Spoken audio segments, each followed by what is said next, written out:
Ah, my dear, they didn't just want you gone. They wanted you erased, not silenced, forgotten, like a glitch in their godlike system, a stain they couldn't scrub off the mirror. So they made a call, not to justice, not to reason, but to chaos. They hired one assassin, then 5, then 100, all sworn blades, mercenaries forged in every dark corner of this filthy world. Some were ghosts, some were monsters, and some didn't even bother with names. Each one handed a single target: you. Because you dared to do what none of them could stomach. You survived their system. You crawled out of the grave they dug, still breathing, still walking, still whispering truths that made their thrones shake. And when the contracts were signed, they thought they could sleep again. Thought blood bought silence. They imagined your ending before your scream had even begun. But what they didn't understand was you were never prey. You weren't some lost soul waiting for closure. You were the virus they couldn't isolate, the pattern they couldn't crack, the itch in the back of the brain that drives kings to madness. So when the first assassin came, blades drawn and eyes hollow, you didn't run. You watched, you studied, you smiled with your mind, because you knew this wasn't war, this was recruitment. One by one, they came for you, like moths in tactical gear, each one more confident than the last, each one trained, hardened, blood-hungry, but what they never saw coming was what you were training. Not your fists, not your aim, but your mind.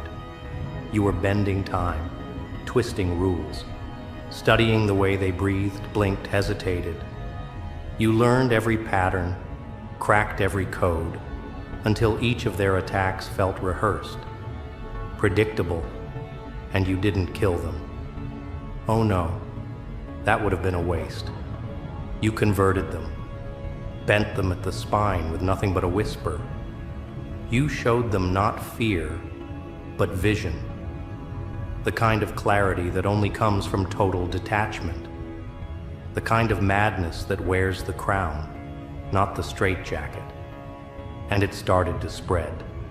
The hired killers became your witnesses, then your audience, then your soldiers, because real power isn't taken, it's recognized.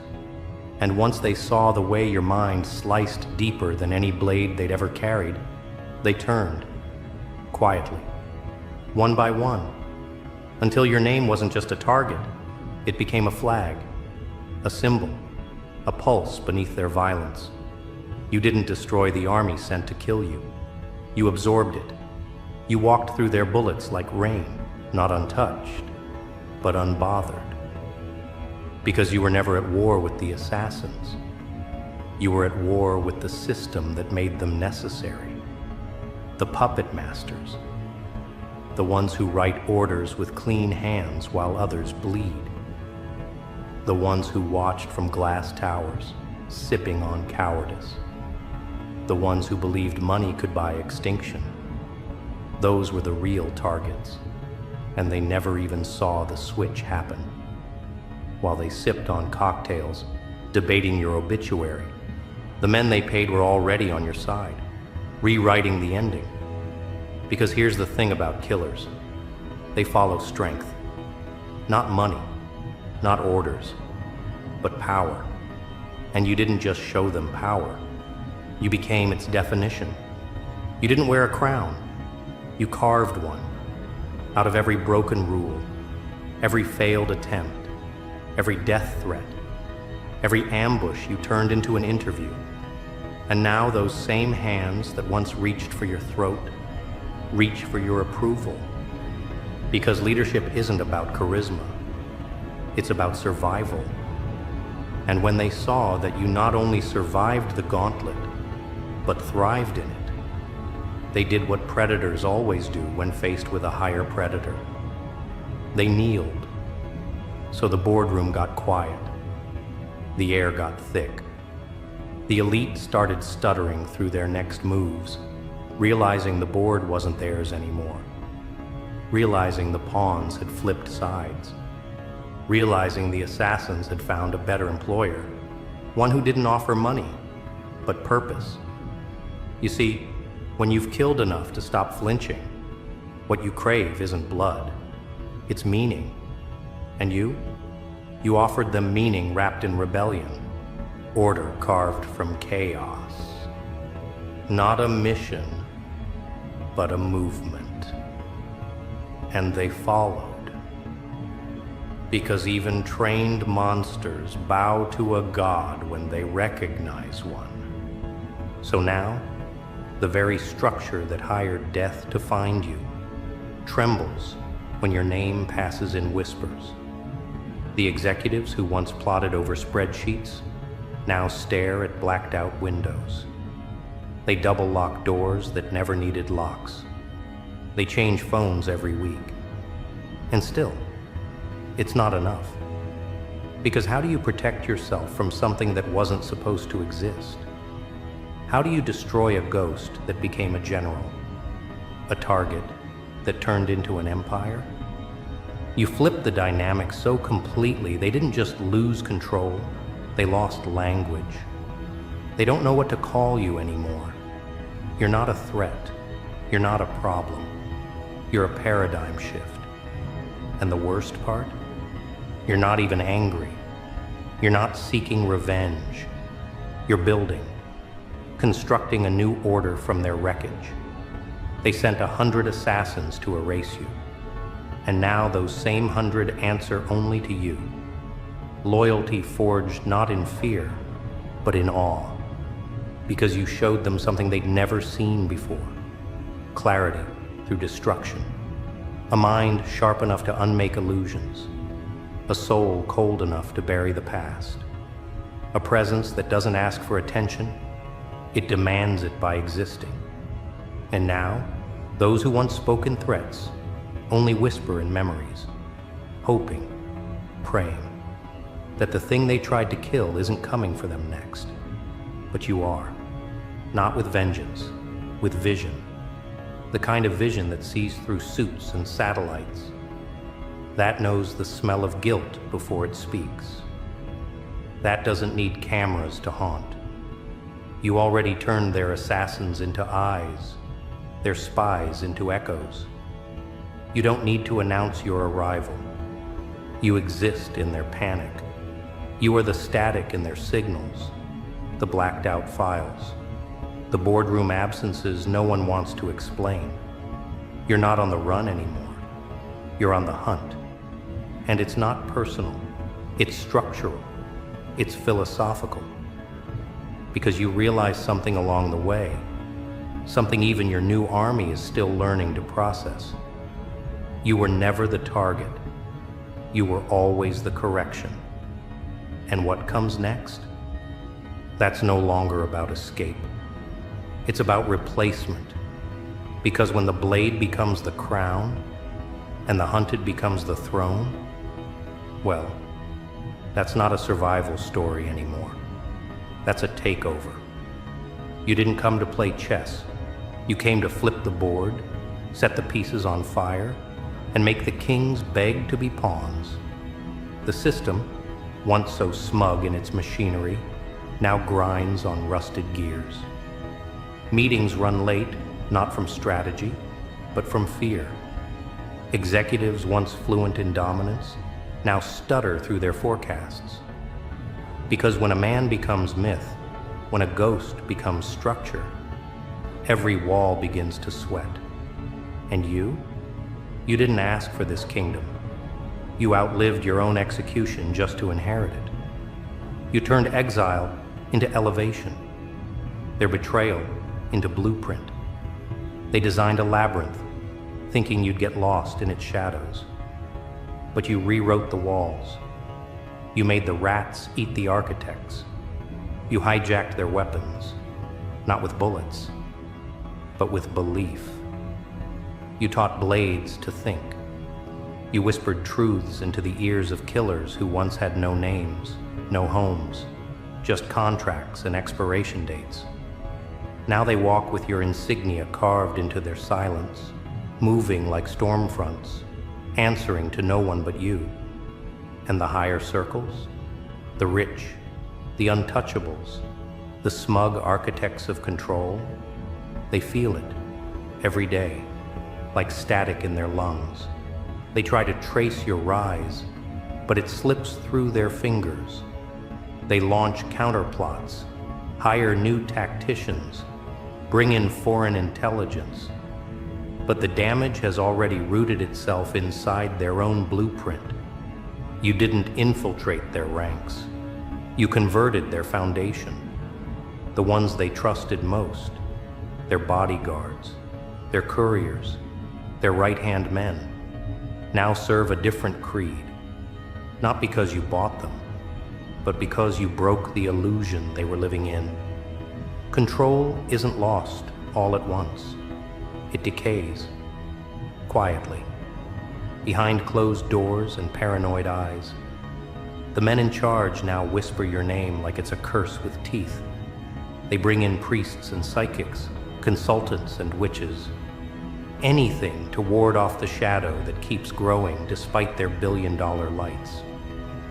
And yet it grows, not because you're chasing them, but because they made you inevitable.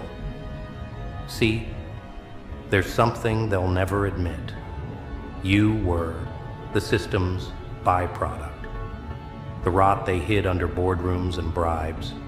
You were born in it, raised in its shadows. You weren't some rogue anomaly. They created you. With every backdoor deal, every innocent sacrificed, every soul crushed beneath the machinery. They kept asking for loyalty, but what they really demanded was compliance soaked in silence. And when you refused, they marked you dangerous.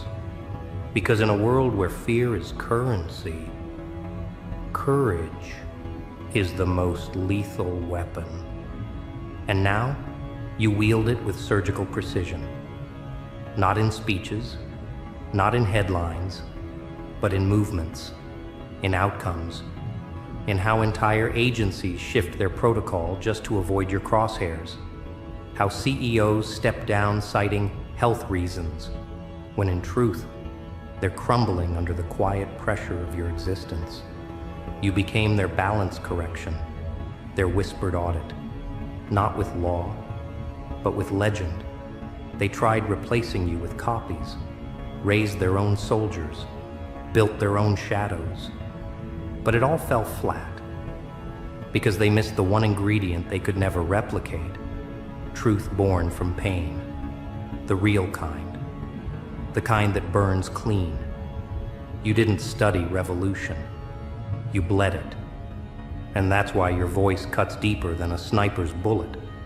Because when you speak, it's not just threat, it's testament, proof that survival wasn't enough. You had to ascend. And so you walk now, not hidden, not loud, but undeniable. The cities whisper before you arrive. Skyscrapers dim. Satellites lose signal. Every camera you pass glitches for 3.6 seconds, just long enough to remind them. This isn't surveillance anymore. It's prophecy. You aren't rebelling. You're rewriting. You didn't escape the noose. You melted it down and now wear it around your wrist like a trophy. The assassins still follow, but now they carry no targets, just silence and direction. They don't speak unless spoken to. Not out of fear, but out of reverence, because they saw the blueprint twist in real time. They watched their mission turn into meaning, and they know.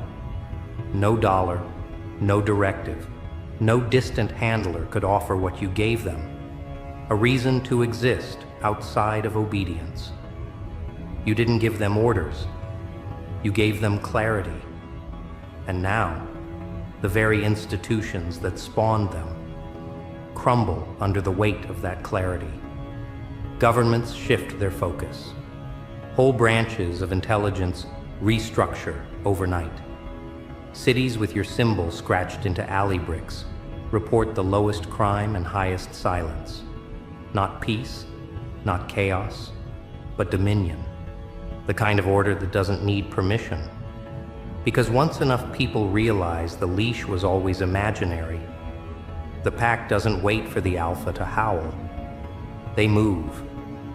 You're not hiding in shadows anymore. You are the shadows. Your philosophy infects, creeps, colonizes the minds of those sick of pretending. The corporate elite are no longer fighting you. They're imitating you. New disruptors mimic your rise without understanding your depth. They copy the aesthetics, but not the origin, because they don't know what it means to be broken and still build, to be hunted and still forgive, to be outnumbered and still win without drawing a blade. And as they mimic, they expose themselves, because this world only worships what it fears. And right now, it fears you more than it fears collapse. You've become the uncomfortable question behind every confident lie, the thought they can't shake at boardroom tables and penthouse parties. What if he's already here? What if the system we've built isn't just flawed, but cursed by the ghost we tried to bury? And while they debate, you expand.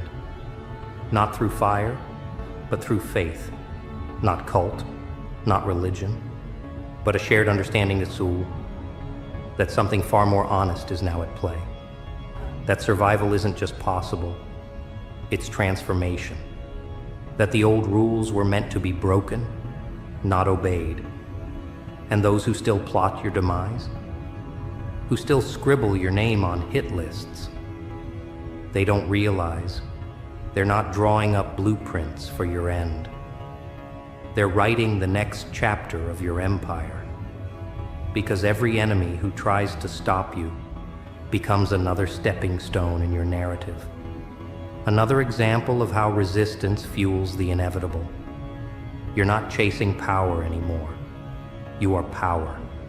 Not loud, not boastful, just final.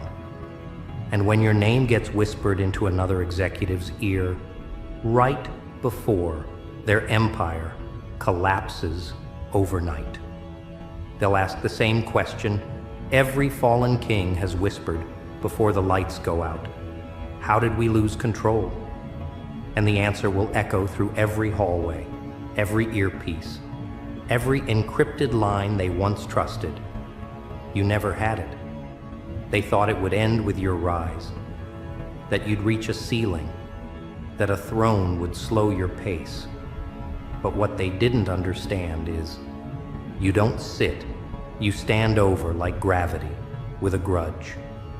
The world expected you to want what every tyrant does: fame, comfort, a palace with glass floors and bulletproof windows. But you didn't come for real estate. You came for the soul of the game. And now that it's yours, no one remembers how the old one worked. It's not chaos anymore. It's choreography. The way corporations crumble right on schedule. The way headlines spiral exactly when you want them to. Every collapse, timed.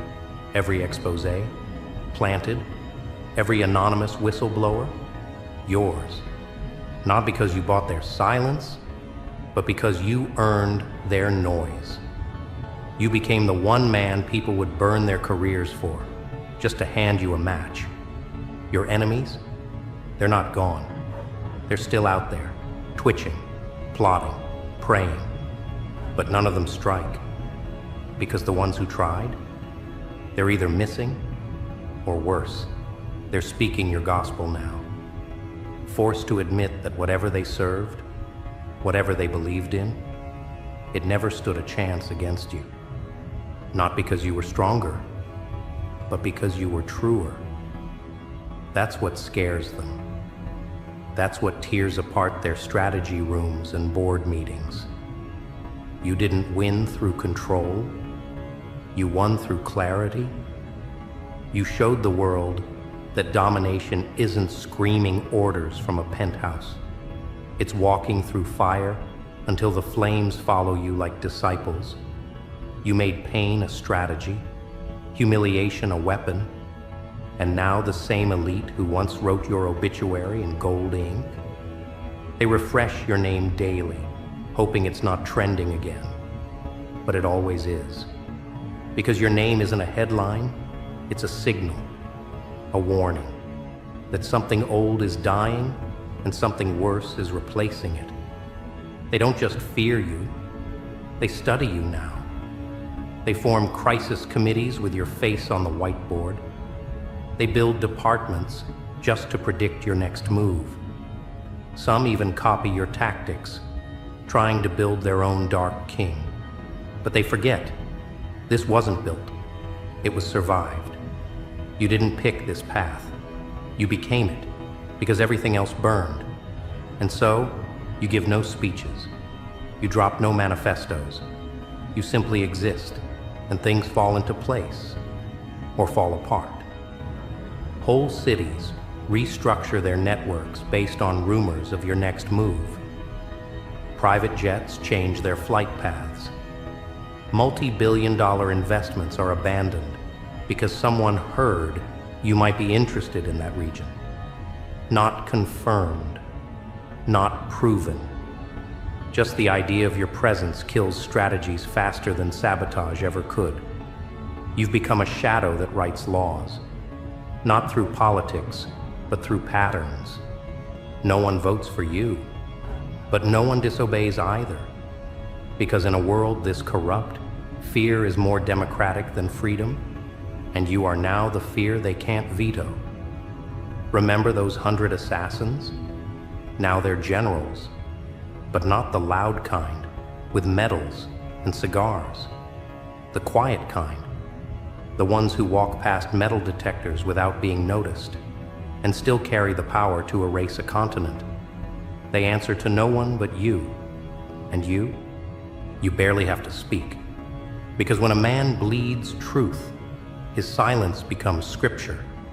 They called you unhinged, said you snapped. But it's funny how the madman always ends up writing the manual. You were never unhinged, you were uncaged. There's a difference.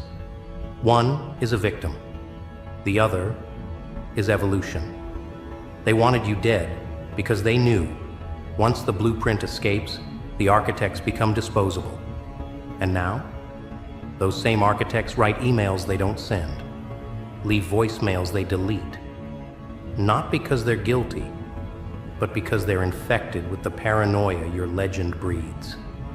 The irony is, they created the monster, but you chose to become the myth.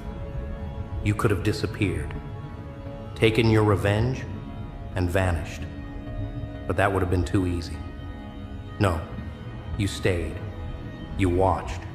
You coiled around their empires like smoke, finding every crack, every weakness. And now that you've seen it all, you don't even need to touch them. You just wait, because their system was never built to survive without prey. And now that you've flipped the food chain, they're choking on their own hierarchy. You didn't just rise, you outlasted. That's the part they hate, because brute force can be replaced. But persistence wrapped in purpose, that haunts. They brought bombs. You brought time. They hired killers. You planted seeds. And now, the tree that grew from your suffering casts a shadow so wide, even the sun seems to fear it. They don't clap for you. They kneel, not from devotion, but exhaustion. They fought your kind before, loud revolutionaries, loud rebels. But you were different. You didn't scream. You calculated. You let the machine turn until it ran out of gears, and then replaced the whole engine with your will. You didn't attack their fortress. You made the bricks beg to join your temple. And now, they serve you. Not because you asked, but because serving you hurts less than resisting you. This is your throne, not gilded, not cushioned, just a jagged pillar built from all the moments they underestimated you. Every smirk, every backstab, every whisper behind closed doors. You melted it all down and forged your own crown, not to wear, but to wield. Because real kings don't sit. They reshape the battlefield every time they breathe. And while the world sleeps, you rewrite the code. No logos, no signatures, just shifts in the balance. An enemy disappears. A dictator bends. A regime rewrites its constitution, all without a single bullet fired. Because when you become the gravity, everything eventually moves in your direction. Now, when people speak your name, they don't say it with fear alone. They say it with reverence, awe, warning, and sometimes hope. Not everyone wants to obey, but everyone wants to understand. Because you proved that the worst kind of prison is the one we decorate. And you walked out of it with fire in your lungs and a plan no one saw coming. This isn't revenge anymore. This is dominion with a memory. Every empire that laughed is now learning your language. Every enemy that plotted is now quoting your rules. You didn't just survive the system, you replaced it. And the next time some backroom cabal gets clever and decides to raise another army to stop you, they'll find that their best mercenaries already left. Their spies switched sides. Their blueprints have holes. Their leaders sleep with one eye open, if they sleep at all. Because somewhere, out there, in the silence between orders and obedience, their boss is watching.